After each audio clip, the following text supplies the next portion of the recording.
I don't know about you guys, but I'm the kind of person that needs proof for certain things, especially big stuff like, giving your life to Jesus. I guess I always looked at it like I didn't just want to be the guy that grew up and just always did what his parents did. And because my parents believed in Jesus, I, by default, now I'm a Christian and I believe in Jesus. I've always really believed in owning your faith. So, if I'm going to put my faith in something, I'm the type of person that has to know why and has to know the ins and outs of that. So I've always been very skeptical by nature. And for that reason, I really think that I can provide some valuable insight and give a unique perspective on this whole topic of seeking God or, seeking Jesus. Is Jesus really the way? Because like I said, I've always been one to dig and, um, you know, really need evidence for big questions like that in life. And what I'm going to do today is I'm going to go over some of the proof that I've found and, give you kind of a roadmap, take you along my journey to provide you, if you're seeking, some of the answers that, I was looking for. And before I do that, I do need to introduce myself. My name is Shane Miller. I have always been a truth seeker my whole life and recently came to Jesus after basically a life of rejecting God. I grew up in the church, but quickly rejected the whole idea of God right after high school and went straight into partying, basically. I actually became a promoter when I was 17. Yikes. Looking back, I'm like, man. Became a promoter when I was 17 at bars and then went into the music industry. So I was still a promoter, but instead of promoting bars, I promoted shows. So I started hosting my own shows, throwing concerts, mostly EDM. And, concerts turned into festivals. And by my early 30s, which I'm 35 now, by my early 30s, I really started to make it in the industry and thought I was happy at the time. But around that time was also getting super, super deceived by the New Age movement. New Age is all about you can manifest anything you want and you are your own God. And a lot of witchcraft, a lot of tarot, a lot of astrology, a lot of drugs. And, I was messing with stuff I shouldn't be messing with, basically. And God decided to reveal himself to me one day. I had a crazy supernatural encounter with God, and he saved me. And I don't want to go too far into my story, actually, so I'll back up a little bit. But if you want to check out my testimony, I put a link right here, and there's a link at the end of this video as well. So definitely check that out, though. It's super interesting. But yeah, let's get back on track here. So basically, I'm going to be going over some of the evidence that pointed me to the true God of the universe and pointed me to Jesus along my journey. And before we get started, this is a brand new channel, so I'd really appreciate it. If you like content like this or Christian content in general, please be sure to subscribe to my page. All right, let's get into it. This is the good stuff now. So my journey was really threefold. I had three main questions I wanted answered. One, is there a God? Two, if there is a God, is the Bible the correct literature to speak to God? So is it the God-inspired word? And three, if the first two things are correct, then Jesus must really be the way, the truth, and the life, like he said, right? So we'll start with, is there a God? This was never really a hard question for me. I mean, I can walk outside and literally look around and, creation alone tells me that there's a God. That's just logic. I mean, you don't get something out of nothing and things don't just spontaneously combust. So if you wanted to get a little bit scientific here, you could with what's called the principle of causality, which basically just means that everything that begins to exist has a cause. And, conclusion would be that the universe has a cause because it began to exist. So, again, this wasn't a huge road bump for me. I always believed that there was some sort of a creator. And my logical conclusion was that if you're willing to believe that the universe was created by nothing, so atheists, for example, then that to me is the same amount of faith required to believe that there was a creator. So to me, this is a non-issue. God is real, and I never doubted that. Okay, so moving on to number 2. So this is where it gets a little bit tricky. Now, the Bible. There are tons of religions, so why is the Bible correct? Why is this the one? Couldn't they just all lead to God? Couldn't all religions lead to God? Well, the Bible is one of the most historically accurate books on the planet. And it's actually used by archaeologists and scientists to locate all kinds of lost civilizations, kings, buildings, artifacts, things like that, as a point of reference for historians. And they've been using the Bible like this for a couple hundred years now. So this is a fun fact. There's over 25,000 archaeological discoveries that substantiate the Bible's claims. So historically accurate is a huge piece to knowing if the Bible is in fact the truth. And I would argue that because of the historical accuracy that we're starting to get there, we're getting warm. Now, I want to bring up a video for you guys that kind of shows me and tells me that not only is the Bible historically accurate, but it's also the God-inspired word. So it is God's handiwork, if you will. So I'm going to pull up a video here for you guys. Check this out. This is crazy.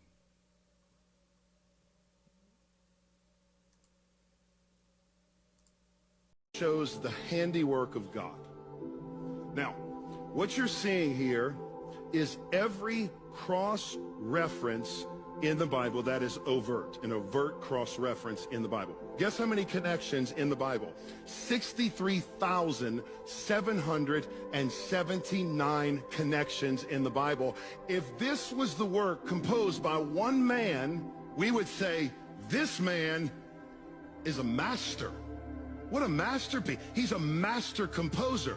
The problem is, this is written by 40 different men over 1,500 years on 3 continents, Europe, Asia, and Africa, in 3 different languages, Greek, Hebrew, and Aramaic. And the entire book tells one united story. It's all connected together. Friends, the only answer for this, young people, listen to me. The only answer for this is God. Period. You find me another book in all of human civilization that even scratches the surface of this. This is a graph that shows... So accurate, though. I mean, how could that even be possible? So after seeing that, I really realized, like, wow, this is either, I mean, it's a miracle. I mean, there's no other way to put it. He worded it very well, but with all of those different authors, over 40 different authors, over 1,500 years, how would any of these people be able to communicate with each other, especially back then? And if you actually read the Bible, you'll see what I mean there. Like, everything is truly connected. I mean, what you couldn't really see in that video was the actual graph. The graph has, each connection kind of laid out, and almost looks like a big rainbow that just goes from the beginning of the Bible to the end. And it's just amazing. I mean, it's so interwoven and connected. It's definitely got God's hand. So that's just something I thought you guys would think was interesting. All right, so moving on to the last piece of biblical accuracy. So that would be by far biblical prophecy. The Bible is full of prophecies. There's thousands literally in the Bible from front to back. The prophecies that I'm specifically speaking on are the over 300 prophecies that were written in the Old Testament that give detail about Jesus' coming, life, and resurrection, all of which Jesus fulfilled.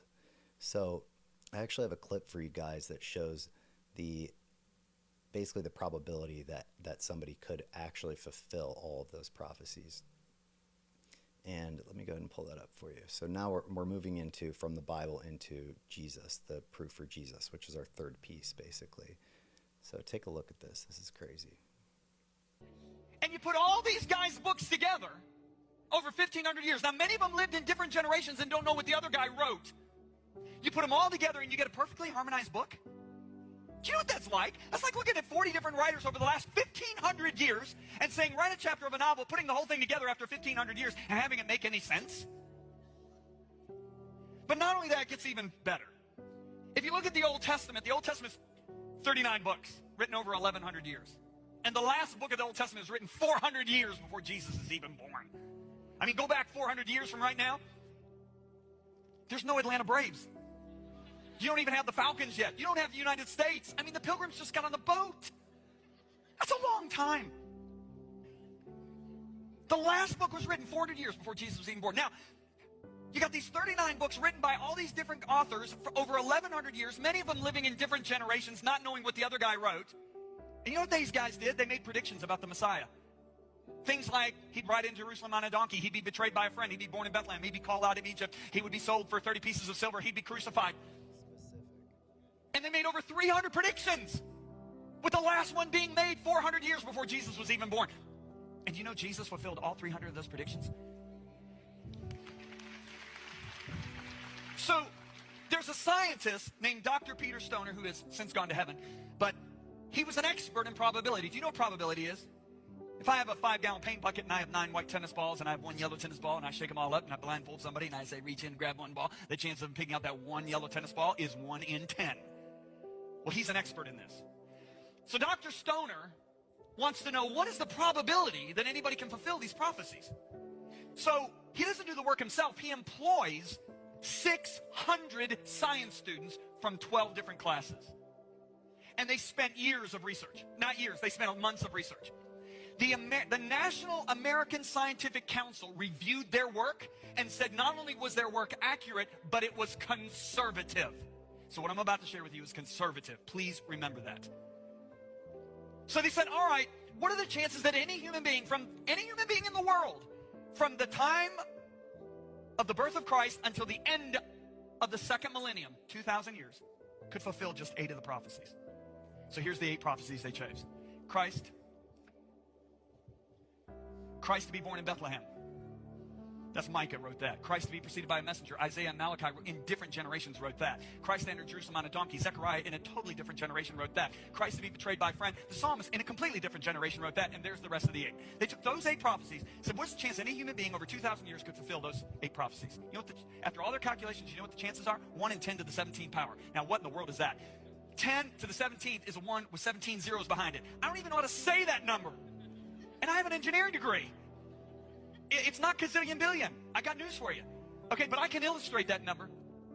If I have that many silver dollars. And that, keep in mind, it was just 8 prophecies. So when he does the math for what it'd be like to fulfill over 300, I mean, it's completely impossible for someone to do that. And again, keep in mind, because, you know, my first thought after hearing that was, well, couldn't they have just, you know, the writers of the Bible or whoever compiled the Bible, couldn't they just include this information later, and maybe he actually, you know, fulfilled these prophecies, you know, in reverse? And the answer is no, because we know, and historical evidence and archaeology agrees that the first Greek translation of the Old Testament was done 250 years before Jesus was even born. So we know that these prophecies were in fact very specific, were written before Jesus was ever born. So again, another miracle. And this one's just a bonus. This is a little bonus fact here. So NASA actually recently confirmed the 3 p.m. So let me back up. So when Jesus was crucified, he, according to the text, died around 3 p.m. that day. Now, there was a partial solar eclipse on the day that, so it says the sky was darkened in the Bible. It says the sky was darkened basically right when he passed away. And NASA actually confirmed by doing some sort of crazy, you know, NASA stuff that they do. They're able to almost go back in time to see, you know, where the stars aligned and all of that. But they confirmed recently that there was, in fact, a partial solar eclipse on the day that Jesus was crucified at 3 p.m. So again, just one more fact that was confirmed by science. Now, all of this stuff put together, I mean, ultimately you can choose to believe what you want, obviously, and not everybody is going to be able to take this for truth regardless. I mean, some people are just, they need to experience it themselves, or they need to, have a revelation. And that's how I was, honestly. I went through a lot of this evidence and still couldn't even make my mind up. And what really did it for me was experience with God. So what I would recommend to you, if this information didn't convince you, let's say you are seeking like I was for so many years, if this information wasn't enough to convince you, I would absolutely challenge you to pick up the Bible, read the Bible, and pray. So those things alone, the power that's involved in that, I mean, that's where God actually started to speak to me. And when I say speak to me, I mean I could hear his voice inside my head. I could feel his presence when I was reading the Bible. And this was, right when I was coming out of the New Age crap that I was involved in. He really showed up, and the Bible says God will meet you where you are. And that's exactly what he did. And because he loves all of us, he created us in his image, and he wants all of us to spend eternity with him. He's not going to force us to. We can choose to deny his free gift of salvation. We can choose to deny his existence, and he's not going to force us, to be with him for eternity. And that's what hell is, basically. Hell is just the absence of God. He created us with free will, because what kind of God, would make their creation love them?